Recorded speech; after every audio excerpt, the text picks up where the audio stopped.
लोकतांत्रिक पार्टी से जुड़ा हुआ हूं, मैंने महसूस किया है, देखा है कि श्री हनुमान जी बेनीवाल जब किसी काम को अपने हाथ में लेते हैं, किसी दलित छत्तीस कौम के साथी की लड़ाई लड़ते हैं, तो उस लड़ाई को कभी अधूरा नहीं छोड़ते। इसलिए साथियों, हमारे पास एक ही उम्मीद है कि अगर हनुमान जी बेनीवाल इस इलाके के लिए कुछ करेंगे और हम साथी एक होकर के अगर उनका साथ देंगे तो हमारा रोज रोज का टंटा खत्म हो जाएगा। होगा कि नहीं साथियों? हमने बहुत लोगों पर भरोसा किया, कई बार जेल गए, लेकिन हमें पता नहीं था।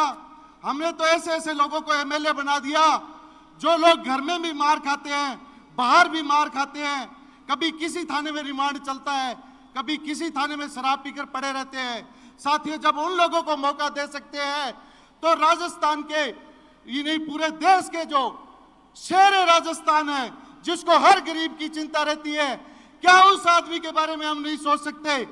मैं इस मंच के माध्यम से हमारे पार्टी के लोक लाडले विधायक नारायण जी बेनीवाल से इस मंच के माध्यम से अपील करना चाहता हूं कि ये जो क्षेत्र है राजनीति का शिकार हो करके उजड़ गया है।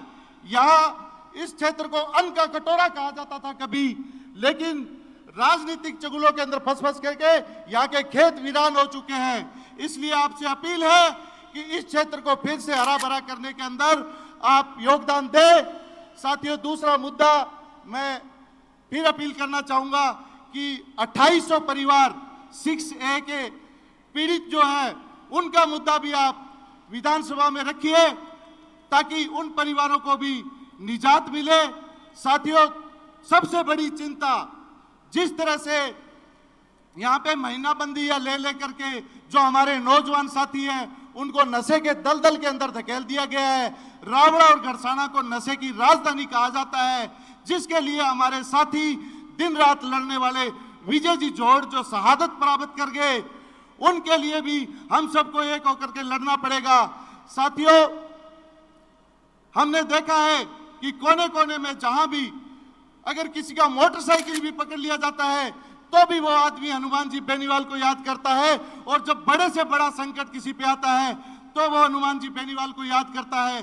साथियों, आप सोशल मीडिया के माध्यम से या किसी तरह से देख लीजिए, राजस्थान के अंदर नेता नाम की चिड़िया हनुमान जी बेनीवाल के सिवा कोई बची नहीं है। इसलिए साथियों, हमें आंख मूंद के भरोसा करना चाहिए। इस क्षेत्र के अंदर ऊर्जावान साथियों की और लड़ाकों की कमी नहीं है, लेकिन जिस तरह से चाइनीज लोगों ने उनके हौसले को पटक दिया है, हम फिर से खड़े होंगे, फिर से लड़ेंगे, फिर इस मैदान को तैयार करेंगे। और मैं इस मंच के माध्यम से विश्वास दिलाता हूं कि राष्ट्रीय लोकतांत्रिक पार्टी के लिए सबसे बड़ी जो लीड है अनूपगढ़ विधानसभा से हम दिलाएंगे। इसी के साथ राम राम, जय वीर तेजा जी।